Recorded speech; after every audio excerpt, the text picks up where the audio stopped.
Per consultare la carta interattiva dei suoli, basta aprire il sito dell'ARPA Veneto, andare in fondo alla pagina, cliccare sul link al geoportale, aprire il geoportale e scegliere i temi relativi al suolo.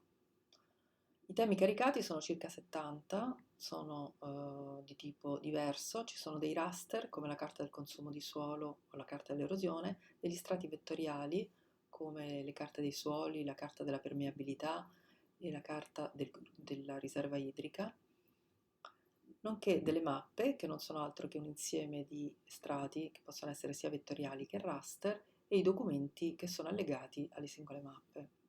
Se apriamo la carta di suolo interattiva in scala 1 a 50.000, possiamo vedere che, come tutti gli altri temi caricati su Gaia, è corredata da dei metadati e da un documento che è scaricabile a questo link. La carta di suolo in scala 1 a 50.000 non copre tutto il territorio, una parte della provincia di Verona è in fase di completamento, mentre la parte montana è consultabile nella carta in scala 1 a 250.000. Per entrare nella carta a pieno schermo, clicchiamo su Visualizza mappa. Con il mouse possiamo andare più nel dettaglio e cliccare in una zona di interesse. Si apre quindi una finestra con una descrizione dell'ambiente, una foto del paesaggio. Cliccando poi sul nome dell'unità cartografica è possibile aprire una scheda dove vengono descritti più nel dettaglio il consumo di suolo, l'uso del suolo e altre caratteristiche, e c'è una breve descrizione dei suoli. Se poi vogliamo andare a vedere una descrizione più dettagliata dei suoli, possiamo cliccare sul nome, sulla sigla, e avremo quindi una scheda, anche questa descrittiva, con le caratteristiche dell'ambiente, del suolo e degli orizzonti, nonché la foto del profilo rappresentativo. Su questa carta sono state caricate 550 schede delle unità cartografiche e 480 schede delle unità tipologiche di suolo, che fino adesso sono state descritte nella regione.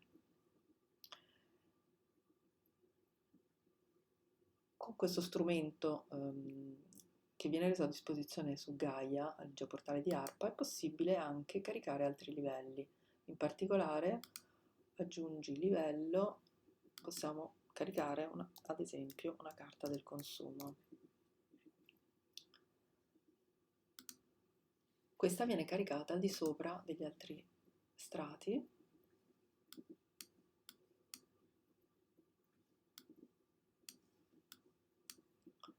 Possiamo quindi andare a cercare una zona che vogliamo vedere nel dettaglio. Possiamo anche cambiare la base e andare a scegliere una ortofoto, per esempio del 2018, dove vediamo che c'è stato in questa zona un nuovo consumo. Possiamo con uno strumento di misura andare a misurare l'area, per esempio di questo edificio. Vediamo che l'area è di circa 4.000 metri quadri e possiamo, riattivando il tema della carta dei suoli,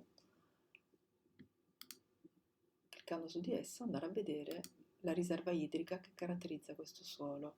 La riserva idrica su una sezione di 100 cm è pari a 125 mm, che moltiplicato per i 4.000 metri quadri con le dovute correzioni di misura ci dà un volume di 500 metri cubi di acqua che,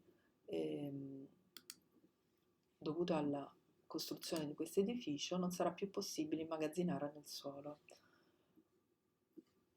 a causa dell'impermeabilizzazione.